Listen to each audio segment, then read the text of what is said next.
Many of you are innocent, but many of you are not. Many of you are victims, but many of you are not. Many of you have done nothing to deserve what had happened to you, but many of you have colluded and contributed to and participated in your abuse in a form of danse macabre, the tango of the dead. You were there. You were present.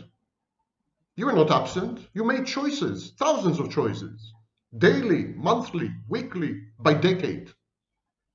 Ask yourself, what did I do to have found myself in this situation? And what can I avoid doing in the future?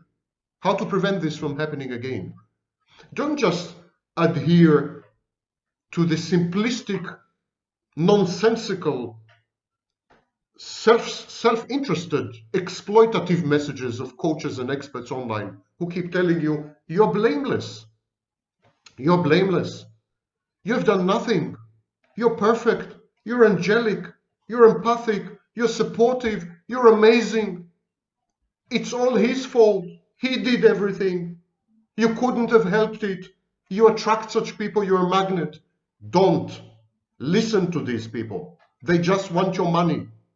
They want to perpetuate your victimhood status because it pays. It's good for business. I'll come to it in a minute. Victims of prolonged abuse often introject, internalize their abusers. They convert their abusers into permanent persecutory objects inside their minds.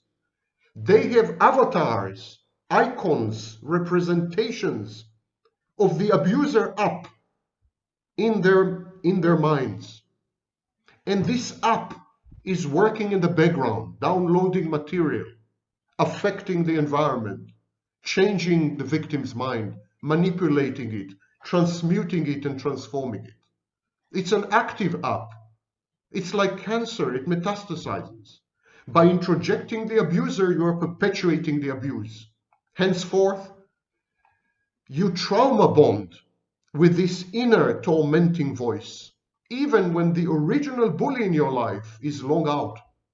You have divorced your abuser, you have moved away, you broke up, you've gone no contact.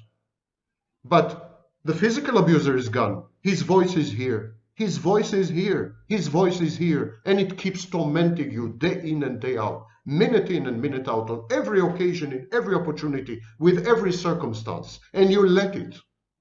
You let it when you perpetuate, when you preserve, when you maintain, when you worship your victim status. Because to be a victim, you need an abuser.